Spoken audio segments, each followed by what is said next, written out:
JDU के वरिष्ठ नेता उपेंद्र कुशवाहा जो बीजेपी के खिलाफ बोलते थे वह अब महागठबंधन के खिलाफ बोल रहे हैं। बीते दिन उन्होंने कहा था अगर सीएम नीतीश जी अगर तेजस्वी को बिहार का मुख्यमंत्री बनाते हैं या महागठबंधन के चेहरे के तौर पर आगे करते हैं तो इससे बिहार बर्बाद हो जाएगा। बिहार एक बार फिर से लालू राबड़ी के उस राज की ओर रुख कर लेगा जिस राज में गुंडागर्दी होता था, जिस राज में जंगल राज था। और अब कुशवाहा के इस बयान पर बिहार विधान परिषद के नेता प्रतिपक्ष सम्राट चौधरी का बयान सामने आया है। सम्राट चौधरी ने साफ कहा है कि लालू प्रसाद यादव या उनकी नीति के खिलाफ जो बिहार में बोलेगा उसके लिए बीजेपी का दरवाजा हमेशा खुला है। उसको महत्वपूर्ण पद देती है, वो नेता नहीं है बल्कि जनता नेता बनाती है। इसमें कहाँ दो मत है, जनता के ही बल पर सरकारें बनती है। नीतीश कुमार जी को यदि इतना ही जनता पर भरोसा है तो मैं कहता हूं कि आज चुनाव में चलिए, विधानसभा को भंग कीजिए और बिहार की जनता के बीच में चलिए। जनता आपको पूरा हिसाब चुका देगी, आपके जमानत जब्त कराने का काम करेगी। 24 में जो हिंदू राष्ट्र बनाने की जो बात हो रही है वो संभव है, बकवास है। देखिए, ये धार्मिक गुरुओं के द्वारा ये बात उठी है। धार्मिक गुरु का अपना कार्य है, सरकार अपने कार्य कर रहे हैं। भारतीय जनता पार्टी इस देश को बढ़ाने में, देश के विकास के कार्यों में लगी है, देश के स्वाभिमान के लिए काम कर रही है। जो धार्मिक गुरु कह रहे हैं वो उनका बयान। लेकिन राजद के लोग ये कह रहे हैं कि लालू जी का नाम ही काफी है बीजेपी को सत्ता से उखाड़ने के लिए। देखिए, लालू जी बहुत बार लड़ चुके बीजेपी से और लालू जी स्वयं ही उन राजद के नेताओं से जाके पूछिएगा कि राजद के नेता लालू प्रसाद जी को मुख्यमंत्री भाजपा के कृपा से बने हैं, वो क्या बोलेंगे? लालू जी की ही उत्पत्ति भाजपा के कृपा से हुई है, तो उनको क्या बोलने का अधिकार है? बीबीसी का रेट जो मारा जा रहा है इस पर क्या कहेंगे? ये देखिए, एजेंसी अपना काम करती है। एजेंसी सर आपके ऊपर चला तो तभी आकर के एजेंसी काम करना शुरू कर देती है। जो डॉक्यूमेंट्री के ऊपर रिलीज की बात हो रही तभी एजेंसी काम करेगी। जब कोई एजेंसी के ऊपर कार्रवाई होती है तो कोई एविडेंस के आधार पर कार्रवाई होती है और ये कार्रवाई इनकम टैक्स नहीं क्या, इसलिए आपको जवाब इनकम टैक्स दे सकता है। बिहार को नया राज्यपाल मिला है और यह है कि नए राज्यपाल बचपन से ही आरएसएस से संबंध रखते हैं, क्या बिहार बीजेपी को फायदा होगा?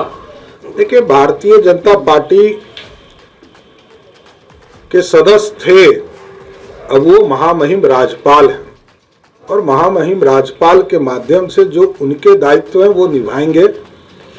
भारतीय जनता पार्टी के सदस्य देश के प्रधानमंत्री भी हैं, देश के उपराष्ट्रपति भी भारतीय जनता पार्टी के सदस्य हैं और देश की महामहिम राष्ट्रपति भी भारतीय जनता पार्टी। जब किसी दायित्व पे कोई चला जाता है तो वो उस तरह से निर्वहन करता है जो उनके सामने लाया जाता है। चौधरी जी, तेज प्रताप यादव कह रहे हैं कि लालू राज है। लालू प्रसाद जी इतिहास के पन्ने में रहे हैं और इतिहास के पन्ने में ही आगे के दिनों में रहेंगे। इससे ज्यादा दुर्भाग्यपूर्ण वाला कोई लीडर पैदा नहीं लिया। जो पहला लीडर है जो जनता दल यूनाइटेड के द्वारा बताया गया था कि ये पंजीकृत अपराधी हैं, ये जदयू ने कहा। तो मैं जेडीयू की बात को दोहरा रहा हूं कि जनता दल यूनाइटेड के लोग कहते थे कि लालू प्रसाद एक लौते बिहार के राजनेता हैं जो एक पंजीकृत अपराधी है। अब इसमें क्या कहना है?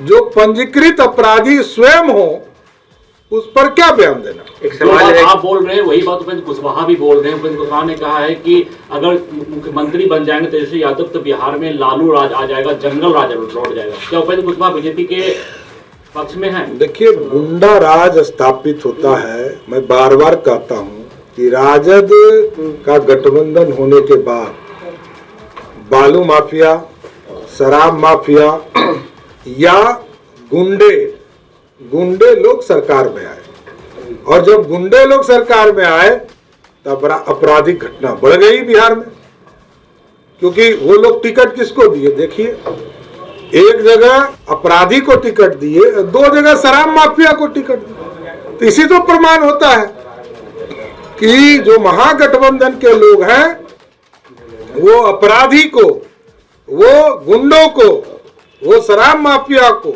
और वो बालू माफिया को बढ़ावा देने का काम। क्या उपेंद्र कुशवाहा बीजेपी के संपर्क में है तो सरकार बयान दे रहे हैं?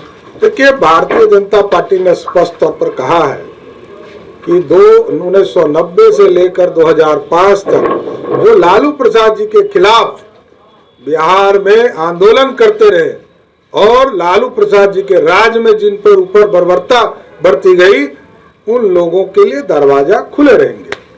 ठीक।